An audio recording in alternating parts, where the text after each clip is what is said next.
Good morning दोस्तों। हम लोग लास्ट क्लास में पढ़े थे कि वेल्थ डेफिनेशंस ऑफ मार्शल्स। अभी हम लोग पढ़ेंगे criticism of the marshals definitions. हम लोग ऐसे जानते हैं कि वेल्थ यह जनरली डिफाइन किया गया है मटेरियल वेल्थ के बारे में। तो यहाँ पर हम लोग जो एडम स्मिथ का पढ़े थे, economics is a science of wealth. Okay, यहाँ पर आपका वेल्थ को डिफाइन किया गया है, economics is a science of wealth. और हम लोग एडम स्मिथ के इस डेफिनेशंस का क्रिटिसिज्म पढ़ेंगे। तो फर्स्ट था wealth generally means material wealth. So Adam Smith drew the distinction between productive labor and unproductive labor. Here, the labor which produced material goods was called productive labor. Okay? जो labours लोग जो material goods को produce कर रहे थे, वो labour को productive labour कहा गया है। And those which produce immaterial services such as services of teacher, actor, dancer etcetera they are regarded as a unproductive labour.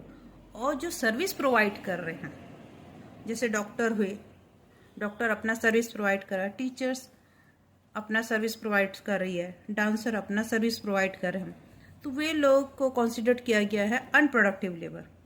ठीक है। So Adam Smith seems to think that economics was concerned with material wealth because it was the result of productive labour. Adam Smith का सोचना यह था कि जो material wealth को produce कर रहे हैं, उन्हीं लोग को प्रोडक्टिव लेबर कहा गया है, लेकिन जो इमेटेरियल थिंग्स हैं, जो सर्विस प्रोवाइड कर रहे हैं, उसको कंसिडर नहीं किया गया। ठीक है, इसलिए those immaterial wealth which are the result of unproductive labor lies outside the scope of economics, and this viewpoint of immaterial services has been criticized by Robbins and other classical economists. Robbins का क्या कहना था कि those things which satisfy the human wants are the scarce in relation to wants and therefore involve the problem of choice and worth studying of economic problem. यहाँ पर ये बताया गया कि रॉबिन्स का कहना था कि जो भी ह्यूमन वांट्स था, जो सेटिस्फाई करता था, वो हम लोग के धरती पर वो लिमिटेड है।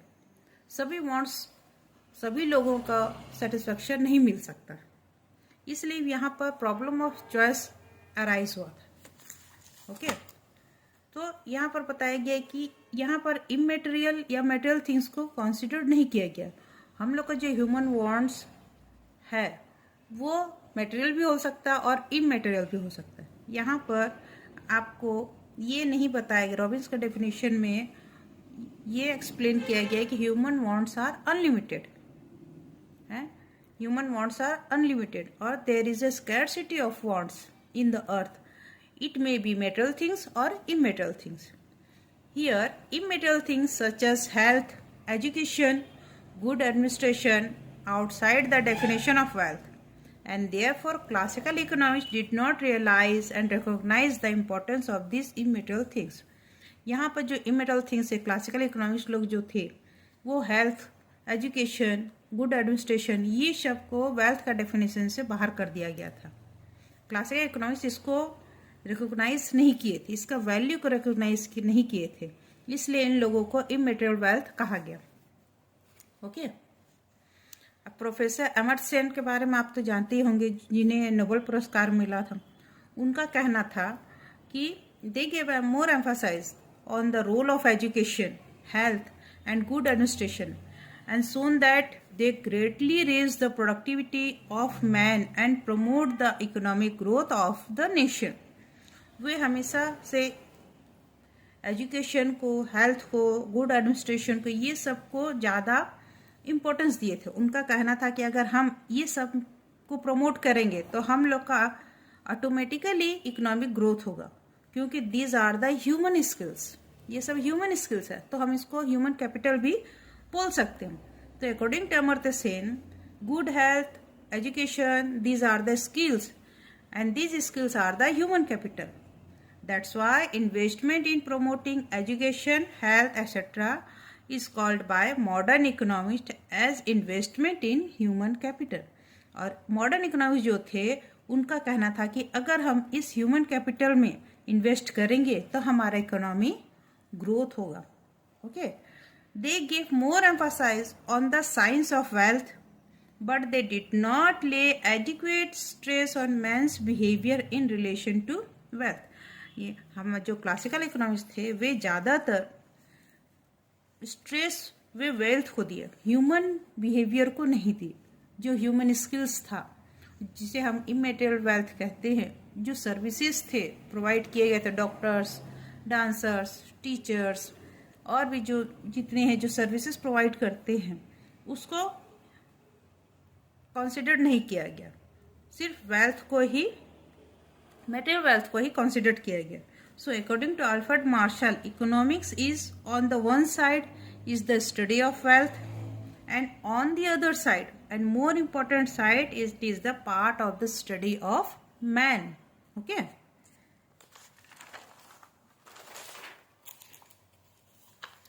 so according to Marshall, economics is a science of material welfare. Marshall point out here that economics wealth is not an end itself, but it is only a means to an end. The end being the promotion of human welfare. According to Marshall, wealth is only a secondary things. Marshall का कहना था कि economics जो है वो एक secondary things है. इससे पहले कौन आता है? मैन्स बिहेवियर आता है. तो it is a man and his ordinary business of life which is primarily object of economic studies. यह हम लोग का डे टू डे लाइफ में मैन है जो कि उसका प्राइमरी ऑब्जेक्ट है. इकोनॉमिक स्टडी करेंगे हम, जब भी कभी इकोनॉमिक स्टडी करते हैं तो उसे एक पार्ट सिर्फ नहीं देखते हैं, उसमें बहुत सारे एस्पेक्ट्स देखने पड़ते हैं और वही एस्पेक्ट्स को मार्शल यहाँ पर पॉइंट आउट करे. According to him, economics is the study of mankind in ordinary business of life. It examines that part of individual and social connection which is mostly closely connected with the attainment and with the use of material requisites of well-being. इनके इस definition में हम 3 चीज को note किए हैं. क्या क्या नोट किए हैं? First, it is the study of man. पहला क्या पॉइंट था? It is the study of man such as not of wealth. यहाँ पर हम मार्शल के डेफिनेशन में बताएंगे, यह एक साइड तो हम वेल्थ के बारे में पढ़ रहे हैं और दूसरा साइड सबसे ज़्यादा जो इम्पोर्टेंट है वो स्टडी ऑफ मैन, ह्यूमन के बारे में. तो it is the study of man as such, not of wealth. Wealth in the sense that it studies man's action regarding how he earn wealth and how he spend it. यहाँ पर जो बताया गया है वेल्थ, उनके अनुसार, martial के अनुसार वेल्थ बताया गया है कि एक मनुष्य, एक इंसान कैसे वेल्थ को अर्न करता है और किस प्रकार वो उसको खर्च करता है, मतलब कैसे कमाता है और किस रूप में वो खर्च करता है. क्योंकि अगर वो मिडिल क्लास का है तो वो जितनी मेहनत से कमाएगा पैसा वो उतना ही सोच समझ के खर्चा करेगा. क्योंकि उसको जिसमें ज़्यादा इम्पोर्टेंट, उसके लाइफ में जो सबसे ज़्यादा इम्पोर्टेंट है, जो नीड है, सबसे पहले वो उसको उसमें पैसा इन्वेस्ट करेगा क्योंकि वो ज़रूरत पूरा करेगा. उसके बाद सेकंड ऑप्शन आएगा उससे कम, थर्ड उससे कम. तो जो सबसे ज़्यादा इम्पोर्टेंट है सबसे पहले वो उसमें अर्न करे, क्योंकि वो कैसे पैसा कमा रहा है तो उसको वो सोचेगा कि मेरे को कहाँ सबसे ज़्यादा मेरी ज़रूरत है, वहाँ वो अपना पैसा का इन्वेस्ट करेगा. ओके, तो यहाँ पर बता रहा है it studies the man's action regarding how he earn wealth and how he spend it. So it is clear that it is the study of man which occupies the prominent place in economic study. Okay,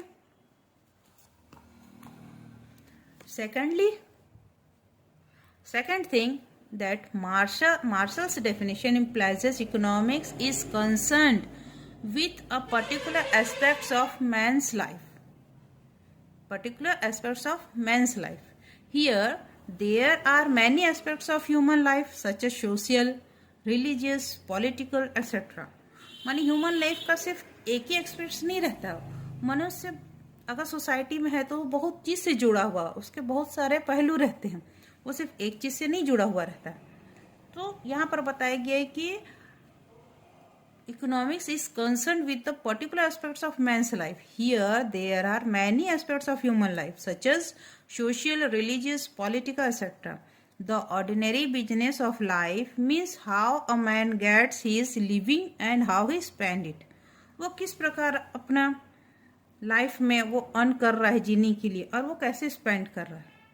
At one place, Marshall says economics is a study of mankind in the ordinary business of life, and other place he says economics is a study of man's action in the ordinary business of life. It inquires how he gets his income and how he uses it. Okay. Third is promotion of welfare or material welfare. It is not concerned with the totality of human welfare, but only a part of it. It is concerned with only one aspect of human welfare, which is connected with the use of material means of welfare. तो ये जो marshals के definition थे, marshals के definition में ये 3 points हमें मिले, जिसको मार्शल जिस व्यू पॉइंट से वो अपना डेफिनेशन दिए थे, ये वो व्यू पॉइंट को डिस्क्राइब करता है. ओके. हियर हम लोग अब देखते हैं रॉबिन्स की डेफिनेशन. रॉबिन्स क्या कहते हैं? रॉबिन्स का कहना है economics is a science of scarcity. Robins के अनुसार human wants unlimited, but human wants के अनुसार हम लोग के अर्थ में उसको उसके डिज़ायर को फुलफिल करने के लिए जितने भी रिसोर्सेस हैं वो लिमिटेड हैं. So there is a scarcity of resources in our earth, but human wants are unlimited. तो उसे ये अपने उनके लिखे द्वारा गया बुक है जिसका नाम है an essay on the nature and significance of economic science. इस बुक में वो अपने डेफिनेशन को डिस्क्राइब किए और अपना थॉट्स को एक्सप्लेन किए. Okay. According to Robbins, economics studies the problem which have arisen because of the scarcity of resources. According to Robbins, economics studies the problem which have arises because of scarcity of resources. Nature has not provided mankind sufficient resources to satisfy all its wants. Therefore, people have to choose for which ends or for which wants to be the resources to be utilized. So, it studies how the scarce resources are allocated among their different uses.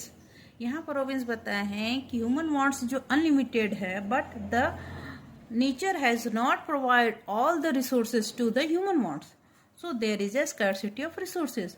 और यहाँ पर हमें यह studies किया जा रहा है, माने हम यह स्टडी करेंगे कि जो स्कर्स रिसोर्सेज है वह डिफरेंट यूज में कैसे करके हम लोग डिवाइड करते, कैसे हम उसको यूज करते हैं. According to Robbins, economy is the science which studies human behaviour as a relationship between the ends and the scarce means which have alternative uses. So this definition of Robbins is based on the 3 aspects. What is that? That unlimited wants, scarce means and alternative uses of means.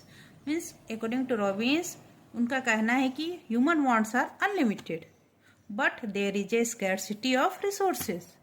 But we have to use the alternative means of uses. तो आज हम पढ़े marshals के Adam Smith के criticism, marshals के definition और Robins के definition. इसमें सबका व्यू पॉइंट अलग अलग है. अब नेक्स्ट क्लास में मैं आपको रॉबिन्स के डेफिनेशंस के जो 3 पॉइंट्स फैक्ट्स के ऊपर बेस है उसको मैं आपको समझाऊंगी. आशा है आपको सब समझ में आया होगा, और अगर आपको किसी चीज़ में कोई डाउट्स है तो आप कमेंट्स में लिख सकते हैं, मैं आपका डाउट्स को क्लियर करूँगी. धन्यवाद.